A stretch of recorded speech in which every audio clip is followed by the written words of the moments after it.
Tôt, Brian Pillman était retrouvé mort dans sa chambre d'hôtel. Si vous avez vu notre enquête sur Pillman, vous connaissez déjà les premiers signes d'un système qui s'effondre. La Hart Foundation se disloque. Et au centre du chaos, un homme, Shawn Michaels. 2 mois plus tard, à Montréal, il vole Bret Hart devant le monde entier. Il pense avoir tout gagné. Le titre, le pouvoir, la bénédiction de Vince McMahon. Mais le catch a sa propre manière de rendre les comptes. Voici l'année où Shawn Michaels a failli mourir de sa propre folie. Bienvenue dans l'envers du ring.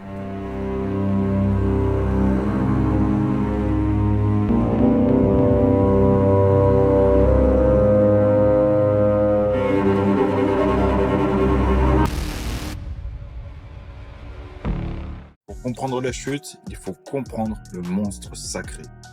En 1997, Shawn Michaels est peut-être le meilleur catcheur du monde. Iron Man match, bump insensé, storytelling parfait. Mais dans les vestiaires, c'est une autre histoire.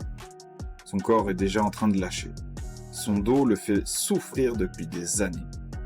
Plutôt que de ralentir, il augmente les doses. Somnifères, antidouleurs, tout ce qui peut lui permettre d'entrer sur le ring en oubliant qu'il est en train de se détruire. 19 mai 1997. Shawn est censé vendre un match. Il va téléspectateur. Ce n'est plus une promo, c'est une agression personnelle, une arme. Que fait Bret ? Bret explose. Quelques semaines plus tard, dans les coulisses du show à Hartford, il y saute dessus. Il lui arrache des mèches de cheveux et le frappe au visage. On doit alors les séparer. À partir de là, ce n'est plus un simple conflit de catch, une haine qui va mener au screwjob.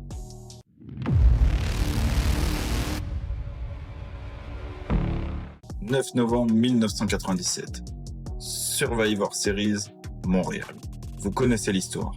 Bret Hart pense qu'il va quitter la WWF en champion. Il a négocié sa sortie. Mais dans l'ombre, un plan se met en place.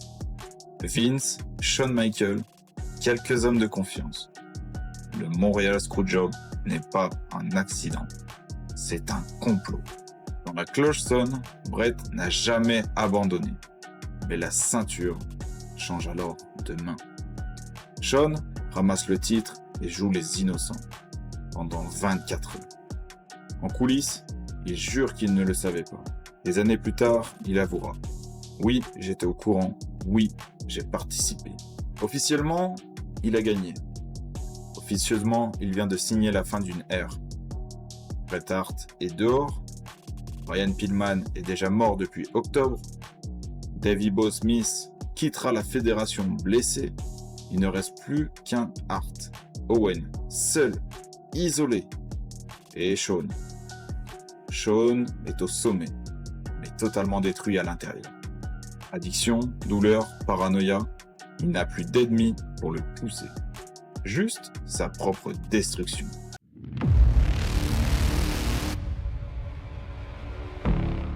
« 18 janvier 1998. Casket match contre l'Undertaker.